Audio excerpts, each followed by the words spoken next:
നിങ്ങളുടെ ഇഷ്ട പരമ്പരകൾ എക്സ്ക്ലൂസീവായി സൺ നെക്സ്റ്റ് ആപ്പിലൂടെ തികച്ചും ഫ്രീ ആയി ഇപ്പോഴേ ആപ്പ് ഡൗൺലോഡ് ചെയ്യൂ. ചേച്ചിയുടെ മെസ്സേജ് ഞാൻ ഇപ്പോഴാ കണ്ടത്. സ്റ്റേഷനിൽ എന്താ പ്രശ്നം? മുഖ്യമന്ത്രി ഇന്ന് നമ്മുടെ നാട്ടിൽ വന്നില്ലേ? അതിന്റെ സെക്യൂരിറ്റി ഡ്യൂട്ടി എനിക്കുണ്ടായിരുന്നു. പക്ഷേ മുഖ്യമന്ത്രിയുടെ കാറ് പാസ് ചെയ്ത് പോയപ്പോ ഞാൻ എന്റെ പോസ്റ്റിൽ ഉണ്ടായിരുന്നില്ല. ചേച്ചി എന്ത് പണിയാ കാണിച്ചത്? എന്നിട്ട് അദ്ദേഹത്തിന് എന്തെങ്കിലും പറ്റിയോ? ഇല്ല. ഭാഗ്യം. പക്ഷേ അതിന്റെ പേരില് എന്റെ ജോലി പോവുമെന്ന് ഒരു സംശയമുണ്ട്.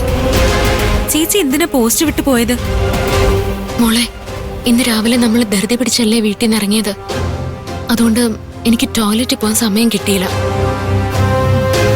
സ്റ്റേഷനിൽ വെച്ചാണെങ്കിലും ആ ഫ്രാൻസിസ് സാർ ധൃതി കൂട്ടിയതുകൊണ്ട് പോവാനും പറ്റിയില്ല. റോഡിൽ പൊരുവയിലത്ത് കുറെ നേരം നിന്നു കഴിഞ്ഞപ്പോ സഹികെട്ട് ഞാൻ അടുത്തുള്ളൊരു വീട്ടിൽ ചോദിച്ചിട്ട് ടോയ്ലറ്റിൽ പോയി. കഷ്ടകാലത്തിന് ആ കൃത്യസമയത്ത് മുഖ്യമന്ത്രിയുടെ കോൺവോയ് അതുവഴി കടന്നുപോയി. ഇത്രേ ഉള്ളോ? ഇതിലിപ്പോ ചേച്ചി എന്ത് തെറ്റ് ചെയ്തു അവര് പറയുന്നേ? മനുഷ്യർക്ക് ടോയ്ലറ്റിൽ പോകാൻ തോന്നിയാ പോയല്ലേ പറ്റൂ. അല്ലാതെ മുഖ്യമന്ത്രി വരുന്നവരെ കാത്തു വെക്കാൻ പറഞ്ഞാ പറ്റുമോ? അതൊന്നും ഇവിടെ ഉള്ളവരോട് പറഞ്ഞിട്ട് കാര്യമില്ല. ഞാൻ എന്റെ ഡ്യൂട്ടി ചെയ്തില്ലല്ലോ. പിന്നെ ടോയ്ലറ്റിൽ പോയതിന് ജോലിയിൽ നിന്ന് പിരിച്ചുവിടാൻ മാത്രം മനസാക്ഷി ഇല്ലാത്തവരാ ഡിപ്പാർട്ട്മെന്റിലുള്ളെങ്കിൽ ആ ജോലി അങ്ങ് വേണ്ടാന്ന് വെച്ചേ ചേച്ചി. അതൊന്നും ശരിയാവില്ല മോളെ.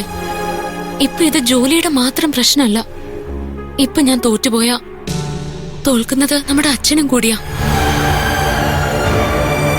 അങ്ങനെ ഒരിക്കലും സംഭവിക്കരുത്. എങ്ങനെയാണെങ്കിലും എനിക്ക് ഈ ജോലിയിൽ പിടിച്ചു നിന്നേ പറ്റൂ. ജോലിയിൽ പിടിച്ചു നിൽക്കുന്നതിൽ തെറ്റൊന്നുമില്ല. പക്ഷെ ക്ഷമിക്കുന്നതിനൊരു പരിധിയില്ലേ? നിന്നോട് ഈ പ്രശ്നം പറഞ്ഞത് ഒരബദ്ധമായിന്ന് എനിക്ക് തോന്നുന്നു. നീ പോയി പഠിക്കാൻ നോക്ക്. ഈ പ്രശ്നം ഞാൻ എങ്ങനെയെങ്കിലും പരിഹരിച്ചോളാം. എന്നാ ശരി.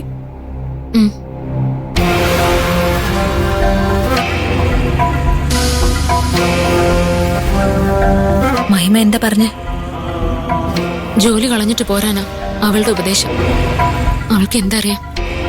അവളുടെയും മഹേഷിന്റെയും പഠിത്തവും വീടിന്റെ ലോണും എല്ലാം നടന്നു പോണമെങ്കിൽ ഈ ജോലി ഇല്ലാതെ പറ്റില്ല. നിന്റെ അവസ്ഥ പറഞ്ഞാൽ എനിക്ക് മനസ്സിലാവും. പക്ഷെ ബാക്കിയുള്ളവരെ എങ്ങനെ ബോധിപ്പിക്കും? അരവിന്ദാക്ഷൻ സാറ് പറഞ്ഞതുപോലെ എഴുതി കൊടുത്തു നോക്കാം. അത് ശരിയാ. നിനക്ക് കാര്യങ്ങൾ പറഞ്ഞു ബോധിപ്പിക്കുന്നതിലും എളുപ്പം എഴുതി ബോധിപ്പിക്കുന്നതായിരിക്കും.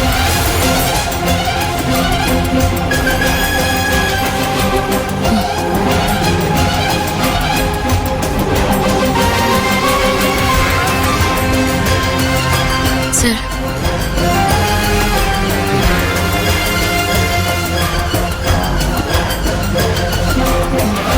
ലെറ്റർ.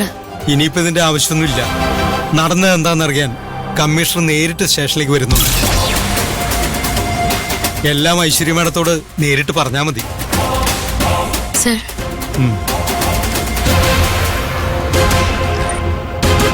അതെ, ഞാൻ കുറച്ചു കാലം ഐശ്വര്യ മാഡത്തിന്റെ ഡ്രൈവറായിരുന്നു. മാഡം ഭയങ്കര ദേഷ്യക്കാരിയാ. മിക്കവാറും ഇവിടെ വെച്ച് തന്നെ ഡിസ്മസ് ലെറ്റർ അടിച്ച് കൈ തരും.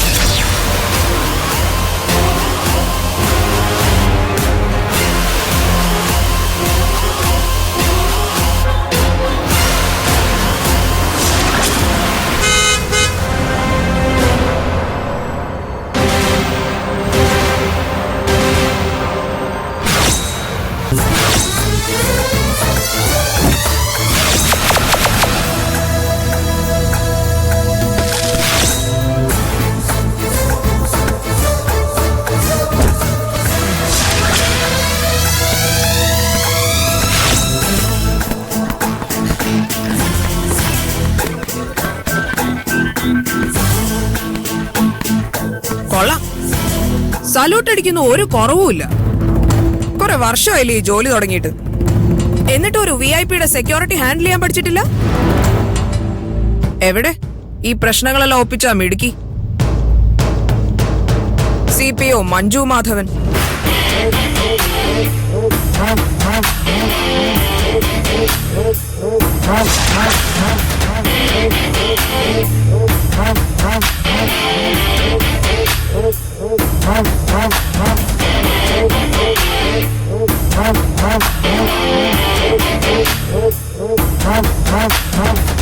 താൻ എത്ര വലിയ അബദ്ധമാണ് കാണിച്ചതെന്ന് തനിക്കറിയോ? സംസ്ഥാനത്തെ മുഖ്യമന്ത്രിയുടെ സുരക്ഷയ്ക്കാ താൻ വീഴ്ച വരുത്തിയത്. മുഖ്യമന്ത്രിയെ സംരക്ഷിക്കാൻ അറിയാത്ത പോലീസ് എങ്ങനെയാണ് സാധാരണക്കാരെ സംരക്ഷിക്കാന്നാ മീഡിയ ചോദിക്കുന്നത്. എന്താ തനിക്കൊന്നും പറയാനില്ലേ? I need an explanation.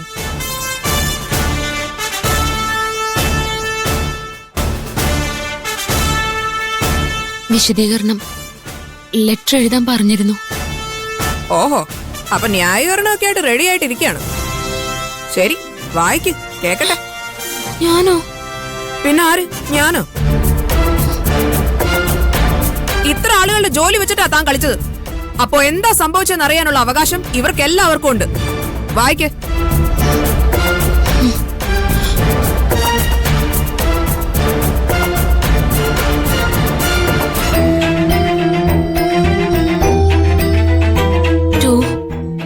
Aishwarya Chandrasekhar, commissioner of police. Hello, എന്താ ഒഫീഷ്യൽ ലെറ്ററിന്റെ ഫോർമാറ്റ് ഒക്കെ വിട്ടേക്ക്. താൻ വിഷയത്തിലേക്ക് വാ.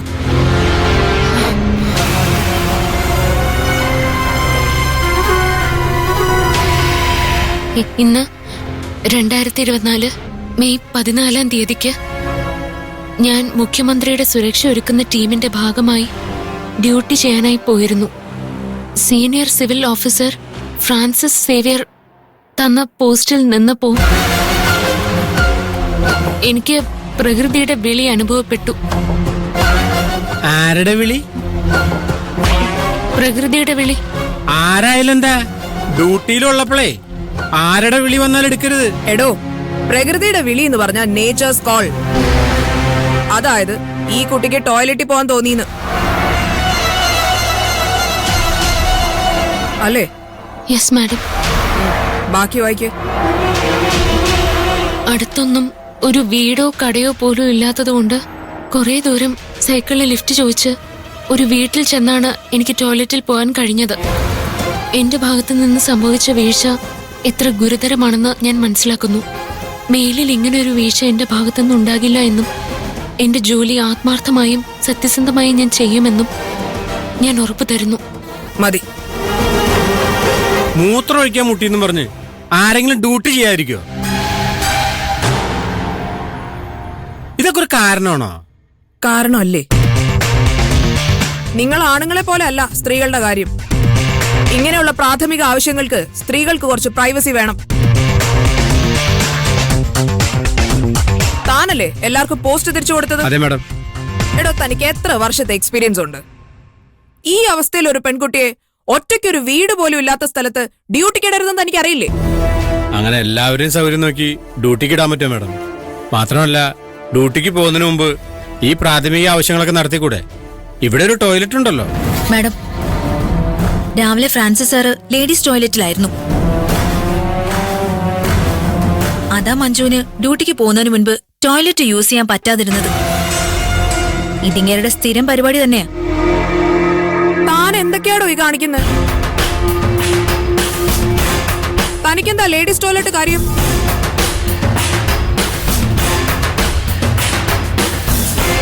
തനിക്ക് താൻ ആണാണോന്ന് വല്ല സംശയമുണ്ടോ?